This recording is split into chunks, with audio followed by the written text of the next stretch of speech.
Welcome to Paramount coaching. देखिए, मैं कल केमिस्ट्री के एग्जाम जो होने वाले हैं उसके लिए मैं वीवीआई ऑब्जेक्टिव लेकर आया हूं, जो काफ़ी ज़्यादा इंपॉर्टेंट है। इससे पहले कल मैंने फिजिक्स का जो ऑब्जेक्टिव करवाया था उससे काफ़ी ज़्यादा क्वेश्चन एग्जाम में आए हैं, ठीक है। और उसका जो मैंने डिस्कशन किया था उस डिस्कशन से ढेर सारे क्वेश्चन आए हैं, ठीक है।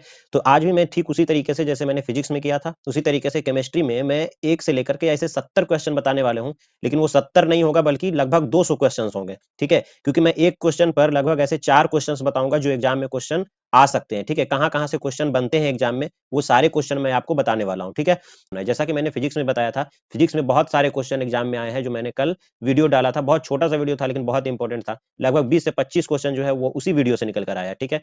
और इससे पहले मैं बिहार बोर्ड का जो नया वाला मॉडल पेपर है उसे भी करवा चुका हूँ अपने चैनल पर। अगर आपने वो नहीं देखा है तो वो भी देख कर जाइए और इस वीडियो को देख कर जाइए एग्जाम में, आपको काफी ज्यादा हेल्प मिलेगा।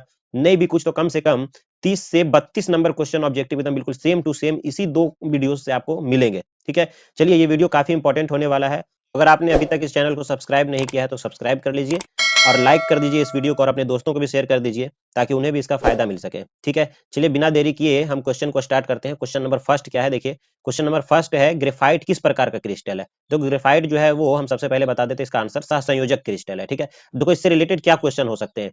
ग्रेफाइट जो होता है वो क्या होता है, विद्युत के सुचालक होते हैं, ठीक है। और ग्रेफाइट जो होता है वो त्रिसंयोजी होता है, त्रिसंयोजी, ठीक है। यानी ग्रेफाइट में जो कार्बन होते हैं उसके कार्बन के 3 संयोजकता जो होते हैं वो अलग अलग कार्बन से जुड़े होते हैं। लेकिन इसमें एक इलेक्ट्रॉन जो होता है वो फ्री होता है जिसके कारण से क्या होता है, वो विद्युत का सुचालक होता है, ठीक है। ग्रेफाइट जो होता है वो एक समतलीय संरचना होता है, ठीक है, ये याद रखना। अच्छा, ग्रेफाइट में जो कार्बन होते हैं उसका पूछा जा सकता है कि ग्रेफाइट में जो कार्बन होते हैं उसका हाइब्रिडाइजेशन संकरण क्या है। तो देखो, ग्रेफाइट में जो संकरण है 3 सिग्मा बॉन्ड है, इसीलिए ग्रेफाइट का जो संकरण होता है वो sp2 होता है कार्बन के अंदर, ठीक है। तो ये याद रखने हैं, ये सारे क्वेश्चन पूछे जा सकते हैं।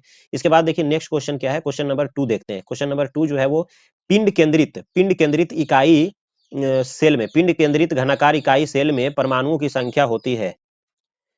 देखिए, इसका पिंड केंद्रित घनाकार इकाई सेल में परमाणुओं की संख्या कितनी होती है। तो सबसे पहले इसका मैं आंसर बता दूं कि पिंड केंद्रित घनाकार इकाई सेल में जो परमाणुओं की संख्या होता है वो होता है 2, है ना। इसका जो आंसर हो जाएगा वो हो जाएगा 2। पिंड केंद्रित में आपको हो जाएगा परमाणुओं की संख्या 2। अब देखो, इससे रिलेटेड क्या क्या क्वेश्चन होते हैं एग्जाम में मैं वो आपको बताता हूँ। देखो, पिंड केंद्रित इकाई सेल में निकाला कैसे जाता है, 8 कोने पर होता है 8, तो 8 गुने 1/8 हो जाएगा। और पिंड केंद्रित में मतलब एक जो होता है वो उसके भीतर होता है, तो 8 एकम 8 और जो हो जाएगा ये 1 और 1 जो हो जाएगा वो कितना हो जाएगा, 2 हो जाएगा, ठीक है। तो यानी इस तरीके से जो आता है इसका निकल कर 2। लेकिन अब देखो, याद रख लेने हैं पिंड केंद्रित जिसको हम क्या कहते हैं। मैं यहाँ पर क्या करता हूँ, इसको इरेज कर देता हूँ और उसके बाद कुछ इंपॉर्टेंट चीजें मैं आपको बताता हूँ जो यहाँ से एग्जाम में क्या क्या क्वेश्चन बन सकते हैं, ठीक है। देखिए, सबसे पहले आप देखो ये याद रख लेना कि इसमें इसमें जो इकाई सेल होते हैं, यूनिट सेल क्या क्या होते हैं। यूनिट सेल जो होता है वो होता है एससीसी। एक मिनट। यूनिट सेल जो होते हैं वो होता है एससीसी, जिसको हम कहते हैं सरल घनाकार इकाई सेल, ठीक है। उसके बाद जो होता है वो होता है एफसीसी।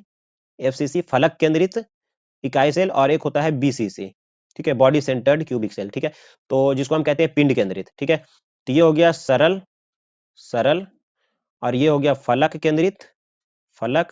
और ये हो गया पिंड केंद्रित, ठीक है, ये याद रखो। अब देखो, इसमें क्या क्या क्वेश्चन बनते हैं, यहां से बनता है इसकी परमाणुओं की संख्या। तो देखो, एससीसी जो सरल के घनाकार इकाई सेल होते हैं उसमें परमाणु की संख्या जो हो जाएगा वो हो जाएगा 1, ठीक है। एफसीसी में परमाणु की संख्या जो हो जाएगा वो हो जाएगा 4 और बीसीसी में परमाणु की संख्या जो हो जाएगा वो हो जाएगा 2, ठीक है, ये याद रख लो। इसके बाद पूछा जाता है इसका संकुलन क्षमता। देखो, संकुलन क्षमता क्या होता है वो भी समझ लो। इसकी संकुलन क्षमता जो होता है वो होता है, यानी जब हम एससीसी की संकुलन क्षमता की बात करेंगे तो ये आएगा 52.36%, ठीक है, ये याद रखना। इसके बाद में 74.06%, ये याद रखना एफसीसी के लिए। और बीसीसी के लिए याद रख लेना आप 68.02%, ठीक है। तो ये याद रखना, पॉइंट में लगभग इधर उधर एग्जाम में रह सकता है, उससे कोई दिक्कत नहीं है। तो आप ये याद रख लेना क्या, इसका परमाणु संख्या हो गया ये, ठीक है, परमाणु संख्या। और यहाँ पर इसका हो गया संकुलन क्षमता, ठीक है। तो ये याद रखिए, यहाँ से क्वेश्चन एग्जाम में बनते ही बनते हैं, ठीक है। चलिए आगे नेक्स्ट क्वेश्चन देख लेते हैं। क्वेश्चन नंबर 3 क्या है, देखो क्वेश्चन नंबर 3 है कि विलियन का अनुसंख्य गुणधर्म का उदाहरण है। देखो, विलियन का अनुसंख्य गुणधर्म का उदाहरण कौन है, घनत्व है, नहीं है, द्रव्यमान, क्वथनांक, कौनयन, ये इसका राइट आंसर है। देखो, विलियन का अनुसंख्य गुणधर्म में दूसरा ऑप्शन भी हो सकता है, या इसमें से हो सकता है कि कौन नहीं है अनुसंख्य गुणधर्म, ये हो सकता है। तो याद रखिए क्या क्या अनुसंख्य गुणधर्म होते हैं। एक तो होता है क्वथनांक का उन्नयन, ये हो गया। दूसरा होता है हिमांक का अवनमन, हिमांक अवनमन, ठीक है, हिमांक अवनमन। इसके बाद होता है वाष्प दाब, वाष्प दाब, वाष्प दाब में आपेक्षिक अवनमन, ठीक है, आपेक्षिक अवनमन, ठीक है, आपेक्षिक अवनमन। और लास्टली होता है परासरणी दाब, परासरणी दाब, ठीक है, परासरणी दाब। तो इस तरीके से अनुसंख्य गुणधर्म जो होते हैं चार, क्या क्या हो गया, क्वथनांक का उन्नयन, हिमांक का अवनमन, वाष्प दाब में आपेक्षिक अवनमन और परासरणी दाब। ये चारों को आपको याद रखना है, ये चारों क्या कहलाते हैं, अनुसंख्य गुणधर्म। तो पूछा जा सकता है एग्जाम में कि अनुसंख्य गुणधर्मों की संख्या कितनी है, तो 4 लिखेंगे। फिर इस तरीके से पूछा जा सकता है कौन अनुसंख्य गुणधर्म है, तो इसका एक ऑप्शन हो सकता है, या पूछा जा सकता है कि कौन अनुसंख्य गुणधर्म नहीं है, तो इसमें से चारों में से कोई 3 दे देगा और एक चौथा होगा जो आंसर जो ऑप्शन में होगा जो इसमें चारों से मैच नहीं करेगा, ठीक है। चलिए नेक्स्ट क्वेश्चन देख लेते हैं। नेक्स्ट क्वेश्चन क्या है, क्वेश्चन नंबर 4। देखो क्वेश्चन नंबर 4 क्या है, निम्नलिखित में कौन सा पदार्थ जो है सबसे अधिक हिमांक अवनमन उत्पन्न करता है। देखो यहाँ से बात आता है वांठफ गुणांक का, कि किसका वांठफ गुणांक ज्यादा है। भाई जो वांठफ गुणांक क्या होते हैं कि जो प्रायोगिक जो वैल्यू होते हैं और उसका वास्तविक वैल्यू से हम क्या कर देते हैं, उसका रेशियो निकाल देते हैं, ठीक है, तो वही वांठफ गुणांक होता है। तो यहाँ पर K2SO4 आप देखें, K2SO4 को हम कैसे लिख सकते हैं, जब ये टूटेगा, जब हम इसको किसी विलयन के अंदर डालेंगे तो टूटेगा तो हो जाएगा 2K प्लस और प्लस में SO4 -2, ठीक है। तो यहाँ पर आपको 2 आयन मिले और यहाँ पर 1 आयन मिले, तो टोटल मिलाकर कितने होगा, ये दोनों मिलाकर 3 आयन, ठीक है। तो यहाँ पर वांठफ गुणांक का मान 3 हो जाएगा, जबकि यहाँ पर जो होगा वो होगा Na प्लस और क्या होगा Cl माइनस, ठीक है। तो यहाँ पर जो वांठफ गुणांक का मान होगा वो कितना हो जाएगा, 2 हो जाएगा, क्योंकि 2 आयन मिले, ठीक है। और यहाँ यूरिया जो है वो आयनिक यौगिक नहीं है, ये नहीं टूटता है। ग्लूकोज भी जो है ये भी नहीं टूटता है, तो ये 0 होगा और ये सॉरी 0 नहीं 1 होगा, है ना, 1, एक मिनट, यानी यहाँ जो यूरिया होगा वो भी 1 हो जाएगा और ये भी 1 ही हो जाएगा। तो यहाँ पर कह रहा है कि हिमांक का अवनमन उत्पन्न करता है सबसे अधिक हिमांक का अवनमन कौन उत्पन्न करेगा, K2SO4 इसका सही आंसर हो जाएगा। तो इस तरीके से याद रखना है, इस आधार पर कोई दूसरा क्वेश्चन भी हो सकता है, तो आपको देखना है कि कौन ज्यादा आयन टूट सकते हैं विलियन में जाने के बाद, ठीक है, यानी वांठफ गुणांक का मान किसका ज्यादा होगा, तो इसका ज्यादा हो रहा है K2SO4 का, ठीक है। चलते हैं नेक्स्ट क्वेश्चन की तरफ। नेक्स्ट क्वेश्चन क्या है, क्वेश्चन नंबर 5 देखिए, कहता है द्रवित NaCl के वैद्युत अपघटन से कैथोड पर क्या मुक्त होगा। देखो दो बातें याद रखना, यहाँ से दो तरह का क्वेश्चन होता है। अगर द्रवित NaCl है, ठीक है, याद रखिए, अगर द्रवित NaCl है तो कैथोड पर जाएगा Na+, ठीक है, कैथोड पर Na+, यानी कि सोडियम चला जाएगा, और एनोड पर चला जाएगा कौन, Cl-, ठीक है, क्लोरीन चला जाएगा, ठीक है। तो हमसे पूछ रहा है कैथोड पर मुक्त होगा, तो ऑप्शन हो जाएगा सोडियम। लेकिन इसका दूसरा क्वेश्चन पूछता है द्रवित NaCl नहीं, NaCl का जलीय विलयन अगर रह गया NaCl का जलीय विलयन, ठीक है, अगर इसका जलीय विलयन रहा तब क्या होगा, देखो जलीय विलयन रहा तब क्या होगा, तब जो है वो कैथोड पर मुक्त होगा क्या, हाइड्रोजन गैस, और एनोड पर मुक्त होगा ऑक्सीजन गैस, ठीक है। ये हो जाएगा कैथोड पर और ये वाला हो जाएगा एनोड पर, ठीक है, याद रखिएगा। चलते हैं नेक्स्ट क्वेश्चन की तरफ। नेक्स्ट क्वेश्चन क्या है, क्वेश्चन नंबर 6, ठीक है। क्वेश्चन नंबर 6 देखो, क्वेश्चन नंबर 6 कह रहा है कि एक इलेक्ट्रोड का मानक ऑक्सीकरण विभव प्लस में 0.76 वोल्ट है, तो इसका मानक अवकरण विभव क्या है। देखो जब ऑक्सीकरण विभव प्लस में होता है तो अवकरण विभव क्या होता है, माइनस में होता है, तो ऑप्शन सी इसका सही आंसर हो जाएगा, -0.76 वोल्ट। बस चिन्ह क्या कर देना है, बदल देना है। ऑक्सीकरण विभव दिया रहे प्लस में तो माइनस कर देना है, नेगेटिव रहेगा तो हम क्या कर देंगे, पॉजिटिव को कर देंगे, ठीक है। चलिए नेक्स्ट क्वेश्चन देख लेते हैं, क्वेश्चन नंबर 7। क्वेश्चन नंबर 7 देखो क्या है, क्वेश्चन नंबर 7 है कि चीनी के प्रतिलोपन को ग्लूकोज एवं फ्रक्टोज बनने की अभिक्रिया को निम्न प्रकार से दर्शाया जाता है, ठीक है। ये देखो लिखा है, चीनी का सूत्र ये हो गया, कहता है H2O अम्ल की उपस्थिति में यह अभिक्रिया होने के बाद क्या हो गया, ग्लूकोज बना और फ्रक्टोज बना, ठीक है। तो कहता है यह अभिक्रिया क्या है, देखो ये अभिक्रिया छद्म प्रथम कोटि की अभिक्रिया कहलाता है, छद्म प्रथम कोटि अभिक्रिया, ये याद रख लेना है, छद्म प्रथम कोटि अभिक्रिया कहलाता है। इसके बाद देखो इस टाइप के और भी बहुत सारे रिएक्शंस होते हैं, इसमें एक ये याद रखो जो एग्जाम में कई बार पूछे जाते हैं, H2 प्लस Cl2 सूर्य की प्रकाश की उपस्थिति होगा, H लिखा हो मान लो, और यहाँ से बन रहा है क्या, 2HCl। ये कौन सी अभिक्रिया, ये शून्य कोटि की अभिक्रिया होता है, ठीक है। तो ये भी एग्जाम में कई बार पूछा जाता है, तो ये भी याद रखिएगा। इसके बाद चलते हैं नेक्स्ट क्वेश्चन। नेक्स्ट क्वेश्चन क्या है, देखिए क्वेश्चन नंबर 8। क्वेश्चन नंबर 8 है किसी अभिक्रिया का वेग निम्नांकित प्रकार से व्यक्त होता है, ठीक है। के लिखा है, उसके बाद क्या है, ए का घात 2 लिखा है, यानी और बी का घात यहाँ पर क्या है, कुछ नहीं है, तो 1 है, तो इसकी कोटि क्या होगी। देखो कोटि लिखने के लिए क्या करते हैं, इसका ये जो घात होता है और यहाँ 1 घात है इसका, ये दोनों घात हम क्या कर देते हैं, 2 + 1, ये क्या करते हैं, हम इसको जोड़ देते हैं, तो वैल्यू आ जाएगा 3, ठीक है। ये वैल्यू हो जाएगा 3, यानी इसका कोटि जो हो जाएगा वो हो जाएगा 3, ठीक है। तो अभिक्रिया की कोटि जो हो जाएगा 3 हो जाएगा। यहाँ के क्या होता है, के जो होता है वो होता है वेग स्थिरांक, याद रखिए ये क्या होता है, ये होता है, इसको हम कहते हैं वेग स्थिरांक कहते हैं के को, ठीक है, वेग स्थिरांक। अब देखो वेग स्थिरांक से रिलेटेड क्या क्वेश्चन होता है वो भी मैं आपको बता देता हूँ पहले, उसके बाद हम नेक्स्ट क्वेश्चन बताते हैं, ठीक है। देखो वेग स्थिरांक से रिलेटेड हो सकता है कि शून्य कोटि की अभिक्रिया के लिए वेग स्थिरांक का इकाई क्या होता है, तो याद रखिए मोल प्रति लीटर प्रति सेकेंड, ठीक है, शून्य कोटि की अभिक्रिया के लिए, शून्य कोटि की अभिक्रिया के लिए। प्रथम कोटि की अभिक्रिया के लिए जो होता है वो होता है प्रति सेकेंड, और द्वितीय कोटि की अभिक्रिया के लिए अगर पूछेगा तो वही होता है जो शून्य कोटि के लिए होता है, मोल मोल प्रति लीटर प्रति सेकेंड, ठीक है। ये याद रखेंगे आप, यहां से भी क्वेश्चन पूछा जा सकता है, ठीक है। डायरेक्टली ये पूछा जा सकता है या तो फिर ऐसे करके आपको दे दिया हो और उसके बाद में आपसे पूछे निम्नलिखित में से यह कौन सी कोटि की अभिक्रिया है, ठीक है। तो यूनिट देख के आपको पहचान जाना है। चलिए नेक्स्ट क्वेश्चन देख लो। नेक्स्ट क्वेश्चन, क्वेश्चन नंबर 9 देखते हैं। क्वेश्चन नंबर 9 है विद्युत क्षेत्र के प्रभाव से कोलाइडी कणों का गमन क्या कहलाता है। वह विद्युत क्षेत्र के प्रभाव से कोलाइडी कणों का गमन कहलाता है वैद्युत कण संचलन, ठीक है, वैद्युत कण संचलन, ये सही हो जाएगा। देखो टिंडल प्रभाव क्या है, टिंडल प्रभाव होता है कि किसी कोलाइडी विलयन से प्रकाश किरणों के प्रकीर्णन को हम टिंडल प्रभाव कहते हैं। तो ये भी याद रखना, कोलाइडी विलयन से प्रकाश किरणों का, कोलाइडी विलयन से जब हम प्रकाश किरणों का प्रकीर्णन देखते हैं तो उसको हम टिंडल प्रभाव कहते हैं। पायस क्या होता है, पायस होता है कि द्रव में द्रव जो होते हैं परिक्षेपित होता है, यानी द्रव द्रव का जो कोलाइडी विलयन होता है, ठीक है, द्रव में परिक्षेपित प्रावस्था जो होता है वो भी द्रव ही होते हैं, तो उसको हम पायस कहते हैं, ठीक है, यानी परिक्षेपित प्रावस्था और परिक्षिप्त माध्यम ये दोनों के दोनों अगर द्रव हो तब उसको हम पायस कहते हैं, ठीक है। दूध किसका उदाहरण है ये पूछा जा सकता है, तो दूध जो होता है वो क्या होता है, पायस के उदाहरण है, ठीक है। दूध जो है वो जल में परिक्षेपित वसा होते हैं, क्या होते हैं, जल में वसा, परिक्षेपित वसा होते हैं, ठीक है। तो ये भी याद रखो, दूध क्या है, जल में परिक्षेपित वसा है, ठीक है, ये याद रखिए। तो इस तरह के क्वेश्चन यहाँ से पूछे जा सकते हैं। चलिए नेक्स्ट क्वेश्चन देख लेते हैं। देखिए अगर ये क्वेश्चन आप देख रहे हैं तो उम्मीद करता हूं उसमें से आप कम से कम 32, 34, 35 के 35 क्वेश्चन भी आप सही करके आ सकते हैं अगर आप हमारे ये दोनों वीडियो जो मैं मॉडल पेपर पहले डाला हूं और जो मैं आपको अभी बता रहा हूं ये ऑब्जेक्टिव्स, और इसका डिस्कशन आप जरूर ध्यान से देखें, जो मैं इसके साथ साथ भी और कई सारे क्वेश्चन बता रहा हूँ। अगर ये सब कुछ आप ध्यान में रखते हैं तो एग्जाम में 35 के 35 ऑब्जेक्टिव आप बना करके आएंगे, ठीक है। चलिए क्वेश्चन नंबर 10 देखिए।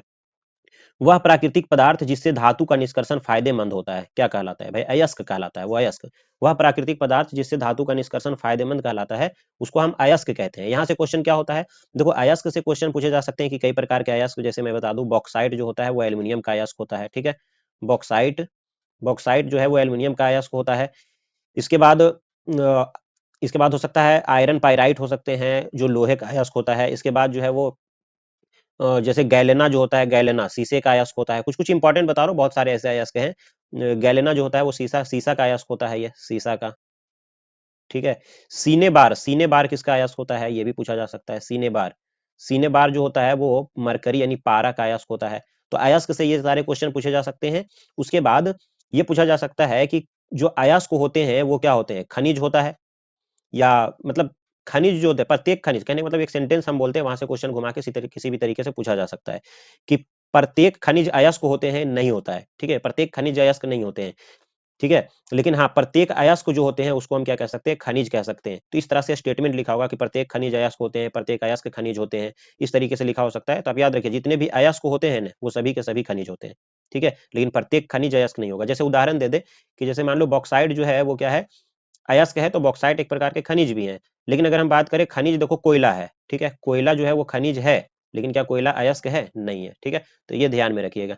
चलिए इसके बाद जो है वो दो, अच्छा ये भी देख लो गैंग क्या होता है, ये यहाँ से भी क्वेश्चन हो सकता है कि जो अयस्क होते हैं उसमें से अशुद्धियां जो निकलते हैं, जो वो निकले गए अशुद्धियों को हम क्या कहते हैं, गैंग कहते हैं, ठीक है। धातुमल क्या होता है, धातुमल यानी धातु कर्म की प्रक्रिया में जो अशुद्धियां प्राप्त होता है उसको हम धातुमल कहते हैं, जो नीचे तक बैठ जाता है, ठीक है, अलग कर लेते हैं हम उसको। इसके बाद है साइनाइड विधि द्वारा प्राप्त होता है। देखो साइनाइड विधि द्वारा क्या प्राप्त होता है, याद रखिए साइनाइड विधि द्वारा हम सिल्वर को प्राप्त करते हैं। सोडियम साइनाइड से अभिक्रिया कराया जाता है NaCN से, ठीक है, NaCN से, ठीक है। तो सोडियम साइनाइड से जब हम अभिक्रिया कराते हैं इसी वजह से इसको हम साइनाइड विधि कहते हैं। तो साइनाइड विधि से सिल्वर प्राप्त किया जाता है। अच्छा साइनाइड विधि से ही गोल्ड को भी प्राप्त किया जाता है, सोना को भी, ठीक है। तो यहाँ पर ऑप्शन सोना नहीं है। अगर एग्जाम में सिल्वर के जगह पर गोल्ड लिखा हो तो गोल्ड भी इसका राइट आंसर हो जाएगा, ठीक है, ये ध्यान में रखिएगा, ठीक है। चलते हैं नेक्स्ट क्वेश्चन। नेक्स्ट क्वेश्चन क्या है, क्वेश्चन नंबर 12 देखिए। क्वेश्चन नंबर 12 जो है वो है निम्नलिखित में से कौन हाइड्रोजन बंध नहीं बनाता है। देखो हाइड्रोजन बंध बनाएगा कौन, नाइट्रोजन बनाएगा, ऑक्सीजन बनाएगा और फ्लोरीन बनाएगा। नोफ, NOF, नोफ ये जो है हाइड्रोजन बंध बनाता है। लेकिन यहाँ पर जो क्लोरीन है HCl वाला, ये हाइड्रोजन बंध नहीं बनेगा, ये ध्यान में रखिएगा, ठीक है। इसके बाद चलिए आगे, क्यों ऐसा देखो यहाँ पर है कि इसमें जो HF है वो काफी ज्यादा प्रबल बंध से बना होता है, फ्लोरीन जो है काफी ज्यादा इलेक्ट्रोनेगेटिव, उसके बाद इलेक्ट्रोनेगेटिव ये होता है, फिर ये होता है, और उसके बाद आता है इसकी इलेक्ट्रोनेगेटिविटी। ठीक है, तो जो सबसे ज्यादा इलेक्ट्रोनेगेटिव एलिमेंट होते हैं वो हाइड्रोजन बंध बनाने में ज्यादा सक्षम होते हैं। चलते हैं नेक्स्ट क्वेश्चन। नेक्स्ट क्वेश्चन क्या है, देखिए क्वेश्चन नंबर 13। क्वेश्चन नंबर 13 जो है वो है एसेट। एसेट में सल्फर की ऑक्सीकरण संख्या क्या है? देखो एसेट में सल्फर की ऑक्सीकरण संख्या जो है वो 0 है। देखो एसेट हो, CO2 की पूरी की ऑक्सीकरण संख्या हो, O2 की ऑक्सीकरण संख्या हो, भाई कोई भी स्वतंत्र अणु या परमाणु जो होते हैं वो जो मूल रूप में होते हैं उसका ऑक्सीडेशन नंबर जो होता है वो क्या होता है? 0 होता है। ठीक है, तो ये याद रख लीजिए। आगे देखते हैं क्वेश्चन नंबर 14 क्या है। देखो क्वेश्चन नंबर 14 है, निम्नलिखित यौगिकों में सबसे प्रबल अम्ल कौन है? अच्छा देखो यहाँ से 2 नंबर के क्वेश्चन भी एग्जाम में बनते हैं। ठीक है, इसमें जो सबसे प्रबल अम्ल हो जाएगा वो हो जाएगा, प्रबल अम्ल हो जाएगा HI। ठीक है, HI क्यों? क्योंकि I जो होता है वो आकार इसका I का क्या होता है? बड़ा होता है, बड़े आकार होते हैं I का, और ये हाइड्रोजन है तो इसके बीच का जो बॉन्ड लेंथ होता है वो क्या हो जाता है? ज्यादा हो जाता है बॉन्ड लेंथ, जिसके कारण से ये कमजोर होता है, तो यहाँ से H+ आसानी से निकल सकता है। 2 नंबर में भी हम यही बात लिखेंगे। ठीक है, लेकिन ये सभी परमाणु का आकार जो होता है वो थोड़ा छोटा होता है एज कम्पेयर टू आयोडीन। ठीक है, इसी वजह से HI जो है वो सबसे ज्यादा प्रबल अम्ल है, यहाँ से H जो है वो आसानी से निकल सकता है। ठीक है, इसके बाद देख लेते हैं आगे नेक्स्ट क्वेश्चन क्या है। नेक्स्ट क्वेश्चन देखिए, क्वेश्चन नंबर 15 देखते हैं हम। क्वेश्चन नंबर 15, एक मिनट।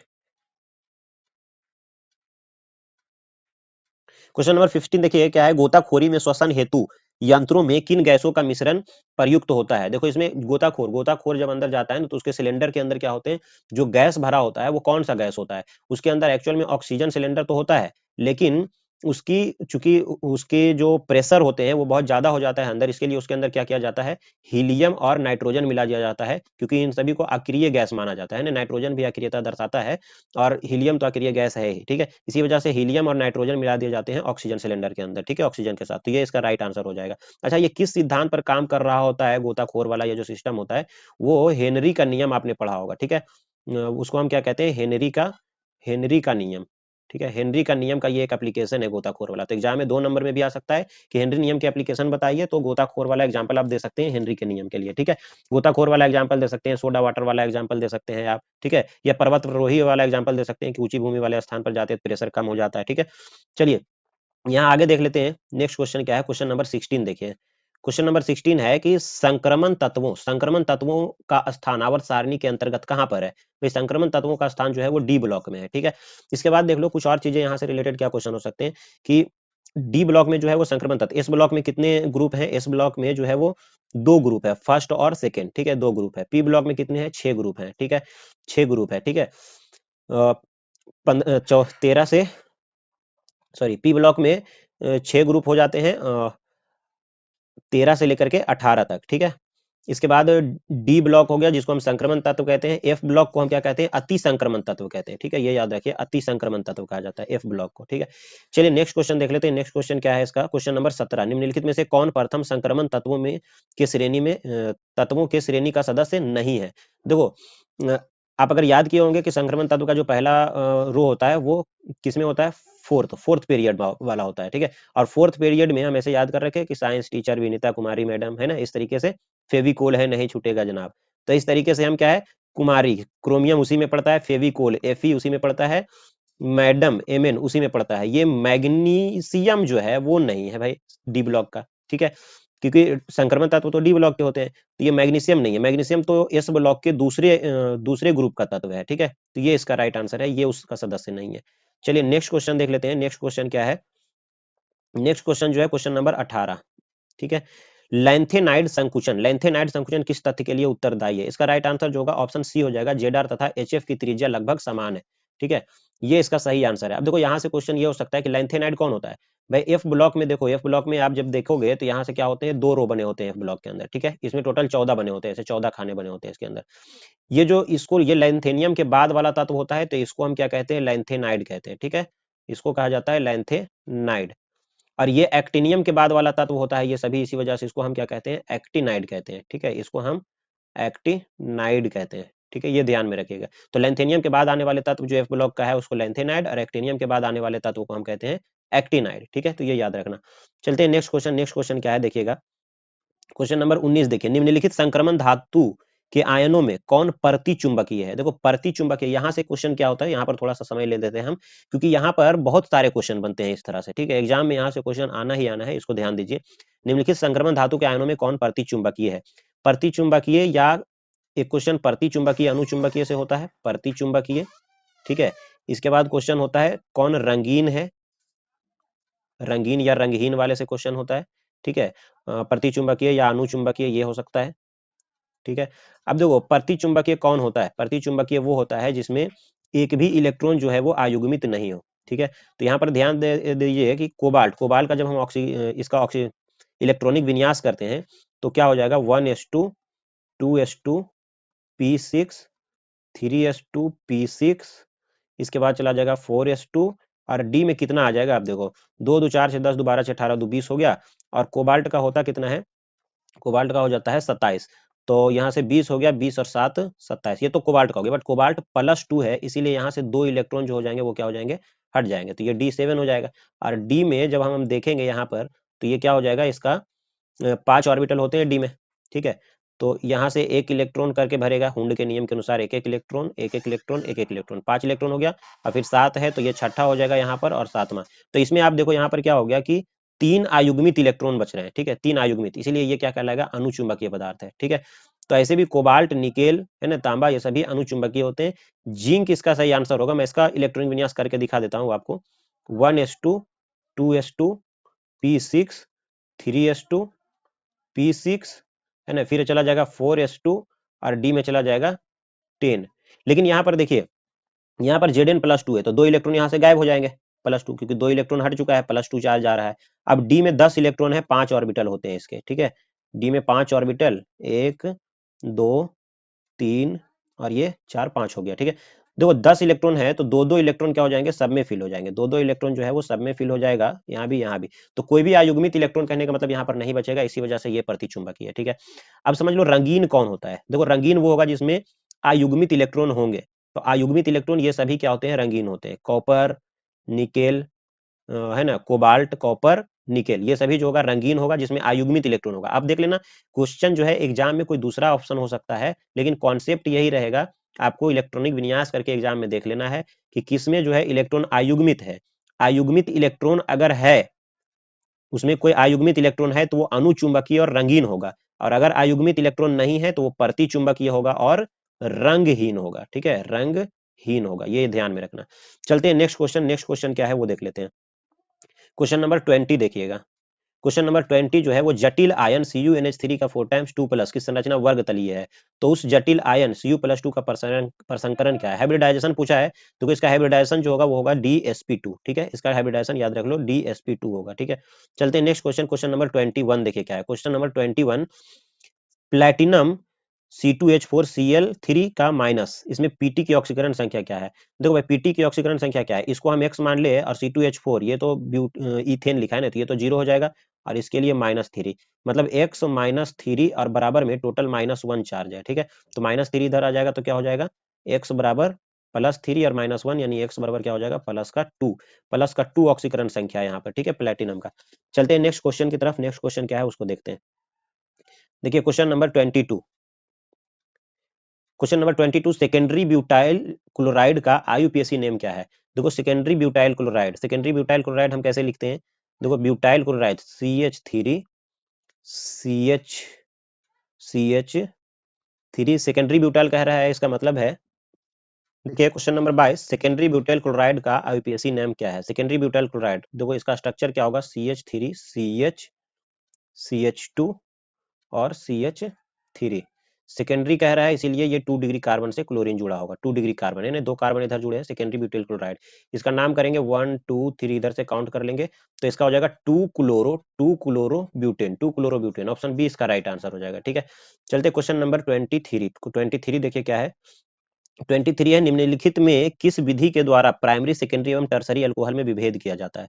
तो किस विधि द्वारा प्राइमरी, सेकेंडरी और टर्सरी में विभेद किया जाता है। ऑक्सीकरण विधि सही है, ल्यूकास अभिकर्मक, उसके बाद विक्टर मेयर विधि, उपर्युक्त सभी इसका आंसर होगा, ठीक है। इसका आंसर जो होगा वो उपर्युक्त सभी हो जाएगा।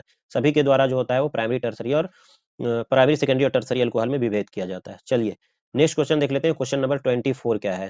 देखिए 24 है, निम्नलिखित में किसका प्रयोग निश्चेतक के रूप में होता है। निश्चेतक यानी बेहोशी करने के लिए, चेतना को गायब करने के लिए किसका यूज किया जाता है। क्लोरोफॉर्म का यूज किया जाता है, क्लोरोफॉर्म, और इसका फॉर्मूला होता है CHCl3। ठीक है, ये याद रखिए, CHCl3 इसका ये फॉर्मूला होता है, क्लोरोफॉर्म। क्लोरोफॉर्म का यूज जो होता है वो निश्चेतक के रूप में यानी बेहोशी की दवा के रूप में इस्तेमाल किया जाता है। ठीक है, इसके बाद देखो, अच्छा क्लोरोफॉर्म से रिलेटेड जो होता है और भी क्वेश्चन होता है कि अगर क्लोरोफॉर्म को खुली वायु में अगर छोड़ दिया जाता है तो क्या करता है, ये फॉस्जीन गैस बना लेता है, जो काफी विषैला होता है। ठीक है, ये भी याद रखो, ये भी एग्जाम में क्वेश्चन आता है कि अगर क्लोरोफॉर्म को खुली वायु में ऑक्सीजन के संपर्क में अगर हम छोड़ दे तो क्या बना लेगा, ये फॉस्जीन गैस बना लेगा। ठीक है, ये ध्यान में रखिएगा। ठीक है, चलो नेक्स्ट क्वेश्चन देख लेते हैं। नेक्स्ट क्वेश्चन क्या है, नेक्स्ट क्वेश्चन है क्वेश्चन नंबर 25। क्वेश्चन नंबर 25 जो है वो कैल्शियम एसीटेट को गर्म करने से निम्नलिखित में से कौन प्राप्त होता है। देखो कैल्शियम एसीटेट को जब हम गर्म करेंगे तो हमें एसीटोन मिलेगा। देखो एसीटोन रिएक्शंस क्या होगा वो लिखते हैं यहाँ पर, देखो कैल्शियम एसीटेट CH3COO और Ca। ठीक है, इसका 2 टाइम्स होगा, और उसके बाद इसको हम क्या करते हैं, गर्म कर रहे हैं। ठीक है, गर्म कर रहे हैं तो यहाँ से हमें मिलेगा CH3 ठीक है, और प्लस में मिलेगा CaCO3। ठीक है, ये रिएक्शन है। आप याद रखिए, ये 2 नंबर के एग्जाम में भी क्वेश्चन में पूछा जा सकता है। ठीक है, कि क्या होता है जब कैल्शियम एसीटेट को गर्म करते हैं, तो ये रिएक्शन ध्यान में रख लेना है। ठीक है, ये भी रिएक्शन जो है एग्जाम में पूछे जा सकते हैं। तो एसीटोन बन रहा है, आप देख सकते हैं यहाँ पर क्या नाम है इसका, एसीटोन। या इसका देखो एग्जाम में क्वेश्चन ये हो सकता है कि इसका आईयूपीएसी नाम क्या है, एसीटोन का आईयूपीएसी नेम क्या होता है। तो इसका एसीटोन का आईयूपीएसी नेम क्या होता है, प्रोपेनॉन। प्रोपेनॉन, क्योंकि प्रोपेनॉन 1 2 3 कार्बन मिलेगा आपको, प्रोपेनॉन इसका आईयूपीएसी नेम हो जाएगा एसीटोन का। ठीक है, चलते हैं नेक्स्ट क्वेश्चन। नेक्स्ट क्वेश्चन क्या है, क्वेश्चन नंबर 26 देखिए। क्वेश्चन नंबर 26 है, अल्कोहल में कौन रहता है। अल्कोहल में कौन रहता है, OH रहता है, OH क्रियाशील समूह। ये अल्कोहल का क्रियाशील समूह है। ये क्या है, CHO एल्डिहाइड का क्रियाशील समूह है, ये एल्डिहाइड है। ठीक है, C डबल बॉन्ड O ये क्या है, कीटोन है। ठीक है, ये कीटोन का है। ये NH2 क्या है, प्राइमरी एमीन का है। ठीक है, ये प्राइमरी एमीन हो गया, और ये एल्डिहाइड हो गया। ठीक है, ये याद रख लो, एल्डिहाइड। ठीक है, तो ये क्रियाशील मूलक भी आप याद रखेंगे, क्रियाशील मूलक से भी क्वेश्चन हो सकता है। चलिए क्वेश्चन एग्जाम में आगे देखिए, आगे देखिए क्या है, क्वेश्चन नंबर 27। निम्नलिखित में से कौन एल्डिहाइड और कीटोन में विभेद कर सकता है। एल्डिहाइड और कीटोन में विभेद कौन कर सकता है। ठीक है, यहाँ पर हम देख लेते हैं एल्डिहाइड और कीटोन में विभेद जो है वो करने वाला कौन है। ऑप्शन है इसमें फेलिंग विलियन, कॉस्टिक। फेलिंग विलियन, इसका सही आंसर क्या हो जाएगा, फेलिंग विलियन। अच्छा, फेलिंग विलियन से भी विभेद किया जाता है, और इसको लिख सकते हो आप शिफ अभिकर्मक। इसको आप क्या लिख सकते हैं, शिफ अभिकर्मक। ये भी याद रखें, इसके द्वारा विभेद किया जा सकता है, शिफ अभिकर्मक। ठीक है, तो शिफ अभिकर्मक भी अगर ऑप्शन में हो तो ये भी सही हो जाएगा। ठीक है, चलते हैं नेक्स्ट क्वेश्चन। नेक्स्ट क्वेश्चन क्या है, क्वेश्चन नंबर 28 देखेंगे। क्वेश्चन नंबर 28 क्या है, प्राइमरी एमीन का क्रियाशील मूलक निम्नलिखित में कौन है। भाई प्राइमरी एमीन कौन है, NH2। ये NH2 जो है प्राइमरी एमीन। देखो ये NH2 ये प्राइमरी एमीन है, और बारी बारी से एक एक हाइड्रोजन हटाते जाएं तो जो होगा वो सेकेंडरी और टर्सरी बन जाएगा। एक अभी 2 हाइड्रोजन है, अब अगर ऐसा बन जाए तब ये सेकेंडरी एमीन है। अगर वो भी बचा हाइड्रोजन अगर हम हटा दे और 3 वैलेंसीज की फ्री हो जाए तो ये सेकेंडरी है। ठीक है, तो ये हो गया 1 डिग्री अमीन, ये हो गया 2 डिग्री अमीन, और ये हो गया 3 डिग्री अमीन। ठीक है, तो हमसे प्राइमरी अमीन पूछा तो ये हो जाएगा। अगर हमें सेकेंडरी पूछता तो ये सही आंसर होता है ना, बाकी इसमें तो कोई अमीन नहीं है। चलिए नेक्स्ट क्वेश्चन देख लेते हैं। नेक्स्ट क्वेश्चन क्या है, क्वेश्चन नंबर 29। क्वेश्चन नंबर 29, तनु एवं अल्प क्षारीय केमेनोफोर के घोल को क्या कहा जाता है। तो तनु एवं अल्प क्षारीय केमेनोफोर के घोल को हम बेयर अभिकर्मक कहते हैं। ठीक है, ये याद रख लो, ये बेयर रिएजेंट है। नेक्स्ट क्वेश्चन है, नेक्स्ट क्वेश्चन देखो, क्वेश्चन नंबर 30। फिनॉल को जस्ता चूर्ण के साथ उबालने पर निम्नलिखित में क्या बनेगा, बेंजीन बनेगा। भाई फिनॉल को जब जस्ता चूर्ण के साथ हम उबालते हैं, ये लीजिए देखिए फिनॉल। ठीक है, ये फिनॉल हो गया, OH। फिनॉल, फिनॉल का ये सूत्र होता है, ये भी याद रखो। बेंजीन में हम क्या करेंगे, OH लगा देंगे। ये भी एग्जाम में हो सकता है कि फिनॉल का सूत्र पूछा हुआ हो। फिनॉल को जब हम क्या करेंगे, जस्ता चूर्ण ZnO, सॉरी जेडेन के साथ में, ZnO नहीं जेडेन, जस्ता चूर्ण कह रहा है तो जेडेन के साथ में जब हम अभिक्रिया कराते हैं तो यहाँ से बन जाता है ZnO, और साथ ही साथ क्या हो जाता है, हमें बेंजीन प्राप्त हो जाता है। ठीक है, साथ ही साथ हमें बेंजीन मिल जाता है। ठीक है, तो ये हो गया बेंजीन। तो ये रिएक्शन है, ये भी याद रखो। रिएक्शन में लिख रहा हूँ, ये 2 नंबर में भी काम आ सकता है। ठीक है, चलिए नेक्स्ट क्वेश्चन देखिए। क्वेश्चन नंबर 31 क्या है, कार्बोक्सिलिक अम्लों का क्रियाशील मूलक कौन है। देखो इसमें कार्बोक्सिलिक अम्ल का क्रियाशील मूलक कौन है, ऑप्शन सी इसका राइट आंसर है। देखो यहाँ पर क्या है, ये वाला जो है वो एल्डिहाइड है। अभी पीछे ऊपर भी बता के गए कि ये जो है वो एल्डिहाइड का है। CO ये क्या है, ये कीटोन का है, कीटोन या कार्बोनिल कह सकते हैं। OH जो है वो अल्कोहल के लिए है। ठीक है, अल्कोहल। तो जो सही आंसर हो जाएगा वो हो जाएगा ऑप्शन सी। इसके बाद नेक्स्ट देख लेते हैं, नेक्स्ट क्वेश्चन क्या है, क्वेश्चन नंबर 32। एक कार्बनिक यौगिक की अभिक्रिया NaHCO3 के संतृप्त जलीय विलयन से कराने पर फदफदाहट होती है, निम्नलिखित में से वह कौन सा यौगिक है? भाई वो जो है वो ऑप्शन है क्या, एल्केन, एल्कीन, एसिटिक अम्ल इसका राइट आंसर है। ठीक है, इसका सही आंसर होगा एसिटिक अम्ल। जब एसिटिक अम्ल को हम इसके साथ अभिक्रिया कराते हैं तो फदफदाहट होती है। ठीक है, चलते हैं नेक्स्ट क्वेश्चन। नेक्स्ट क्वेश्चन क्या है उसको देख लो,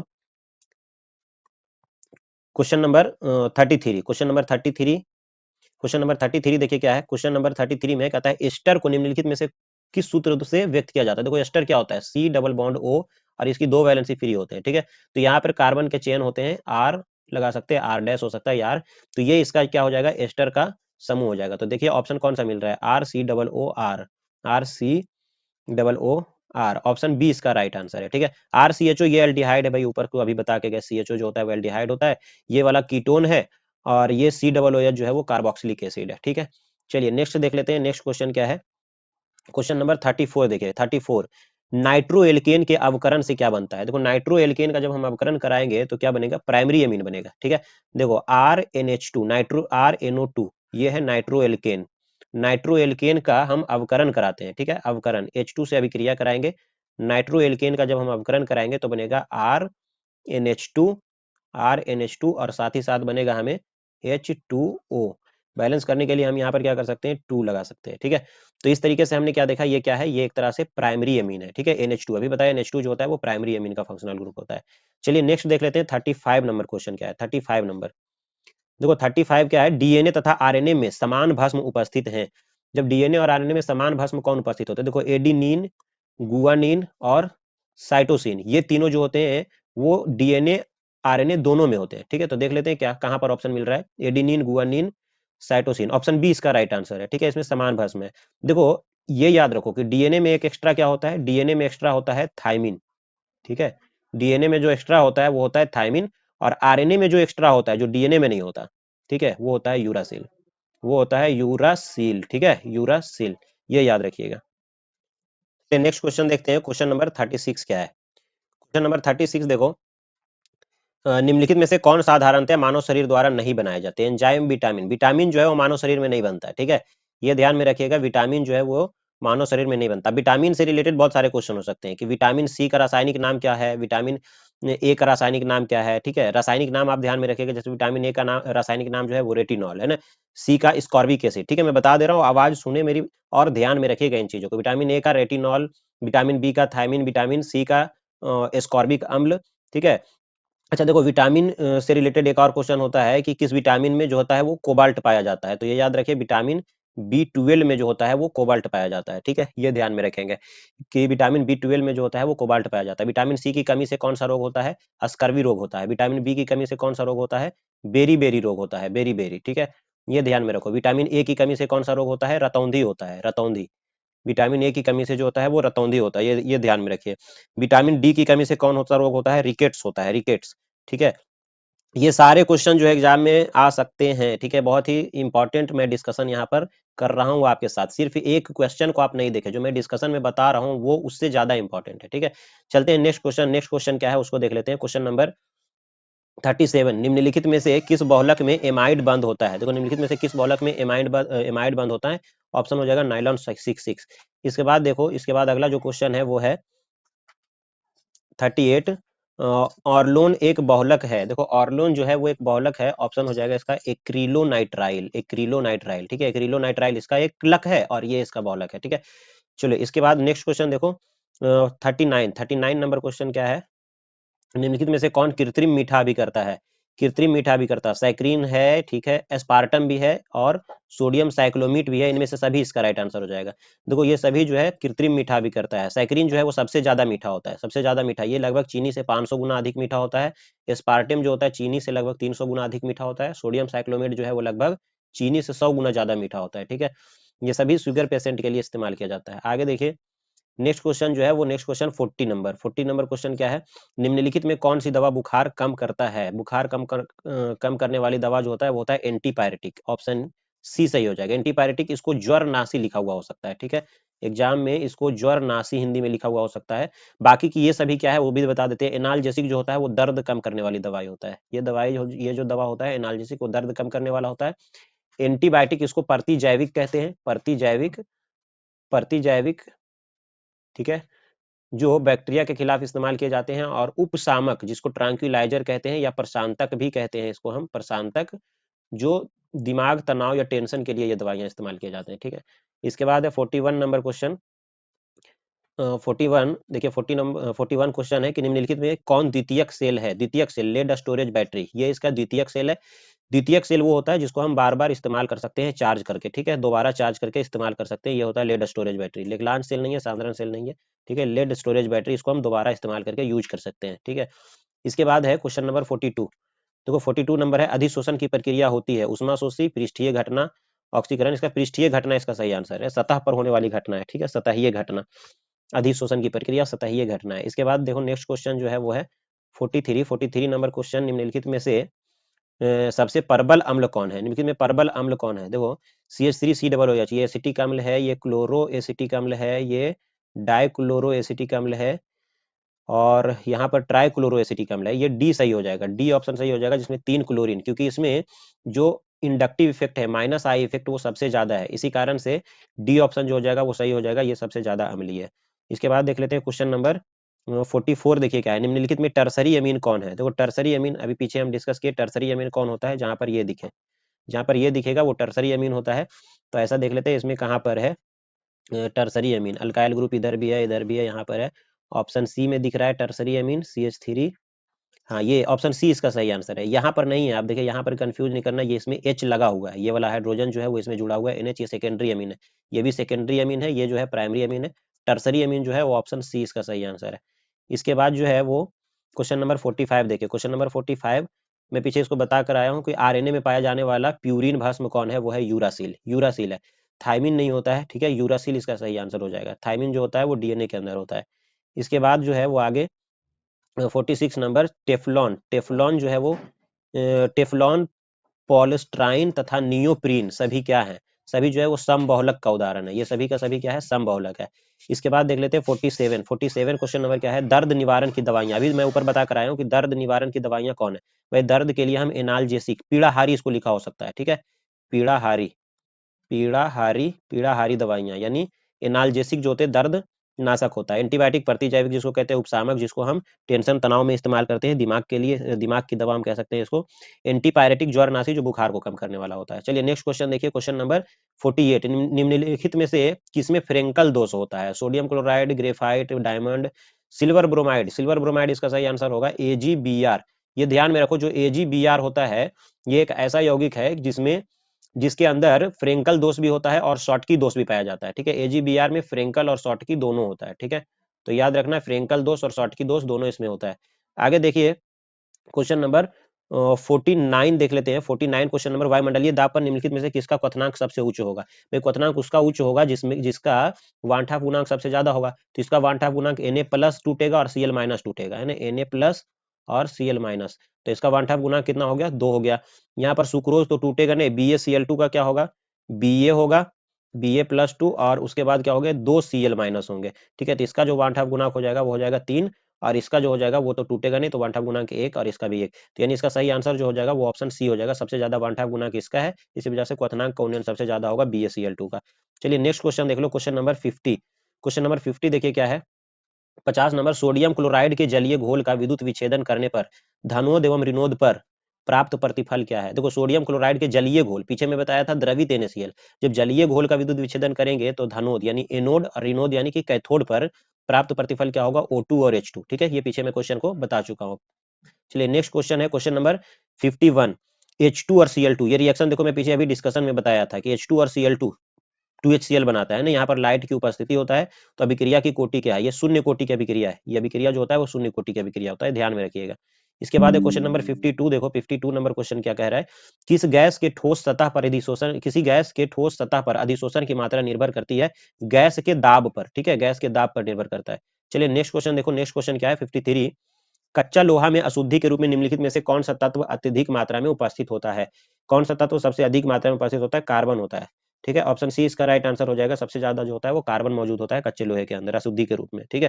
देखो लोहा से, लोहा का अयस्क पूछा जा सकता है, लोहा का निष्कर्षण आप याद करके जाइएगा, एग्जाम में 5 नंबर का पूछा जा सकता है, 5 नंबर का पूछा जा सकता है, ठीक है। चलते हैं नेक्स्ट क्वेश्चन। नेक्स्ट क्वेश्चन क्या है? क्वेश्चन नंबर 54 देखिएगा। कुछ क्वेश्चन नंबर 54 में है कि निम्न में से कौन ऑक्साइड उभयधर्मी है? उभयधर्मी ऑक्साइड कौन है? ZnO। देखो उभयधर्मी ऑक्साइड कौन है? जो अम्ल और क्षार दोनों से अभिक्रिया करके क्या करता है? लवण और जल बनाता है। ठीक है, लवण और जल बनाता है, जो दोनों अम्ल हो या क्षार दोनों से अभिक्रिया करके लवण और जल बनाता है, वो उभयधर्मी ऑक्साइड कहलाते हैं। तो ये ऑप्शन डी सही हो जाएगा, ये उभयधर्मी ऑक्साइड है। ठीक है, चलिए नेक्स्ट क्वेश्चन देख लेते हैं। नेक्स्ट क्वेश्चन जो है वो है 55। निम्नलिखित में से सबसे प्रबल लुईस अम्ल कौन है? सबसे प्रबल लुईस अम्ल है BF3। देखो BF3, फ्लोरीन बहुत ज्यादा इलेक्ट्रोनेगेटिव है, तो यहाँ से इलेक्ट्रॉन निकलना बहुत मुश्किल है। ठीक है, इस कारण से BF3 जो है वो सबसे ज्यादा प्रबल लुईस अम्ल है। चलो इसके बाद नेक्स्ट क्वेश्चन देख लो। नेक्स्ट क्वेश्चन है, हीलियम का मुख्य स्रोत क्या है? मोनाजाइट। मोनाजाइट जो है हीलियम का मुख्य स्रोत है। हीलियम जो है कहाँ से प्राप्त होता है, यानी इसका मुख्य स्रोत जो है वो है मोनाजाइट। इसके बाद नेक्स्ट क्वेश्चन देखो, क्वेश्चन नंबर 57। 57 क्या है? निम्नलिखित में से कौन उपधातु है? उपधातु, दो उपधातु कौन है? स्टेबियम। स्टेबियम, अब याद रखिए सिलिकन और स्टेबियम ये जो है उपधातु है। ठीक है, सिलिकन भी उपधातु है, स्टेबियम भी उपधातु है। ठीक है, तो ये याद रखना दोनों को, ये दोनों उपधातु है। ठीक है, तो स्टेबियम यहाँ पर ऑप्शन में है, तो स्टेबियम सही हो जाएगा। इसके बाद नेक्स्ट क्वेश्चन देखो, 58 नंबर जो है वो SO2 में एस परमाणु का प्रसंकरण क्या है? देखो परमाणु का प्रसंकरण जो होगा वो होगा sp2। sp2 इसका सही आंसर होगा। इसके बाद देखिए नेक्स्ट क्वेश्चन 59 नंबर, H3PO3 है एक। H3PO3 क्या है? देखो H3PO3 इसका संरचना भी पूछा जा सकता है, H3PO3 H3PO4 का। तो P पर एक ऑक्सीजन जो होगा वो डबल बॉन्ड के साथ होगा, बाकी 3 ऑक्सीजन है तो 2 ऑक्सीजन और है, जो दोनों ऑक्सीजन को हम इस तरीके से जोड़ देंगे। ठीक है, और 3 हाइड्रोजन है तो एक एक हाइड्रोजन जो होगा इसके साथ हो जाएगा ऑक्सीजन के साथ, और एक हाइड्रोजन जो होंगे वो डायरेक्टली फॉस्फोरस के साथ जुड़ा हुआ होगा।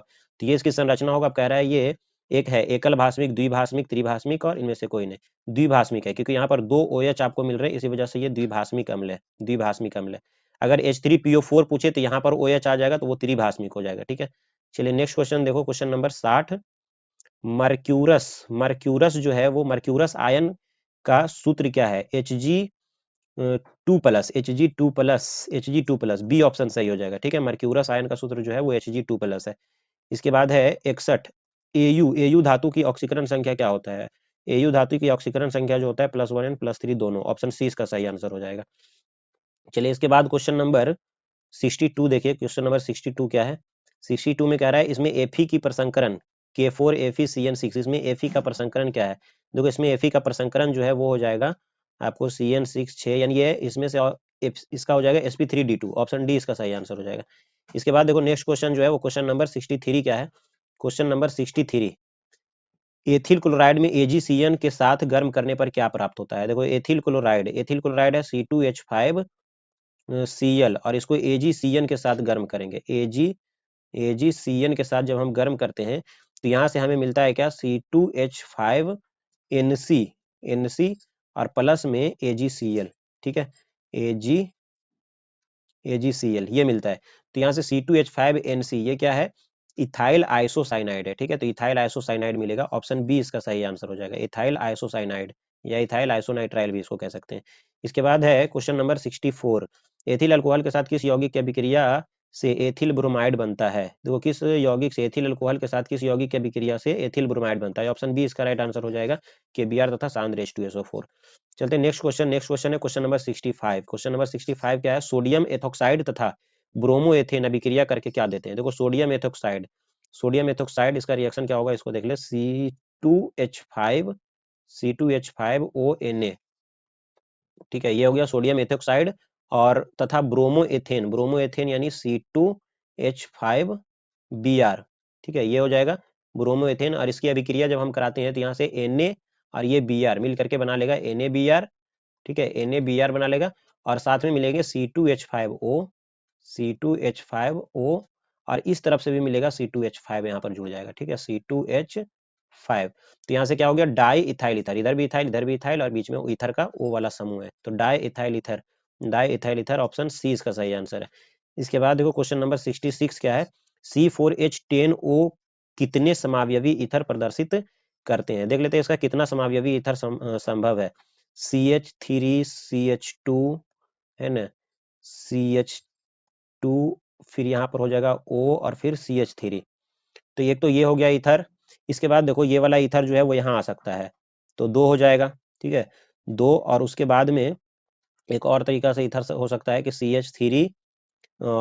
CH3, उसके बाद में यहाँ पर हम O लगा दें, CH3 और नहीं, यहाँ इसका 2 ही होगा, ठीक है, 2, बी सही इसका आंसर हो जाएगा। इसके बाद देखिए नेक्स्ट क्वेश्चन क्या है, क्वेश्चन नंबर 67। निम्नलिखित यौगिकों में किस पर इलेक्ट्रॉन स्नेही द्वारा तुरंत आक्रमण होगा? इलेक्ट्रॉन स्नेही द्वारा तुरंत आक्रमण होगा, और फिनॉल पर जो होगा तुरंत आक्रमण होगा, क्योंकि यहाँ पर जो है वो इलेक्ट्रॉन का घनत्व जो होता है वो ज्यादा होता है ऑक्सीजन की वजह से। चलिए नेक्स्ट क्वेश्चन देखिए। अच्छा, ये सबका जो फॉर्मूला है वो भी याद रखिए। क्लोरोबेंजीन क्या होगा? क्लोरोबेंजीन ये हो जाएगा, यहाँ पर ये क्लोरोबेंजीन है, ये वाला रिंग केवल रहेगा तो बेंजीन हो जाएगा। फिनॉल का सूत्र अभी ऊपर हम आपको बताएं, ये फिनॉल हो जाएगा जिसमें OH लगा होगा। और टॉलिन क्या होता है? टॉलिन होता है बेंजीन रिंग में अल्काइल यानी मिथाइल समूह जुड़े होते हैं, CH3, ये होता है टॉलिन। चलिए नेक्स्ट क्वेश्चन देखो क्या है। नेक्स्ट क्वेश्चन 68 नंबर क्वेश्चन है। निम्नलिखित में से किसका उपयोग फॉर्मलिन के रूप में होता है? ठीक है, देखो फॉर्मलिन के रूप में उपयोग होता है फॉर्मल्डिहाइड, ऑप्शन ए सही हो जाएगा इसका, फॉर्मल्डिहाइड। इसके बाद है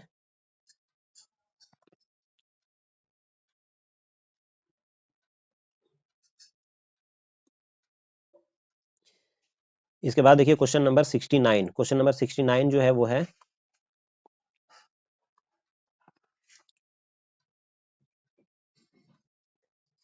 इसके बाद देखिए क्वेश्चन नंबर 69, वह कार्बोक्सिलिक अम्ल जो टॉलेंस अभिकर्मक को अवकृत करता है, वह कार्बोक्सिलिक अम्ल जो टॉलेंस अभिकर्मक को अवकृत करता है वो कौन होगा? ऑप्शन है HCOOH, CH3COOH, CH3CH2COOH। यहाँ से जो सही आंसर हो जाएगा वो हो जाएगा ऑप्शन ए, HCOOH। ठीक है, इसके बाद नेक्स्ट क्वेश्चन है क्वेश्चन नंबर 70 और लास्ट क्वेश्चन। ठीक है, देखिएगा क्वेश्चन नंबर 70।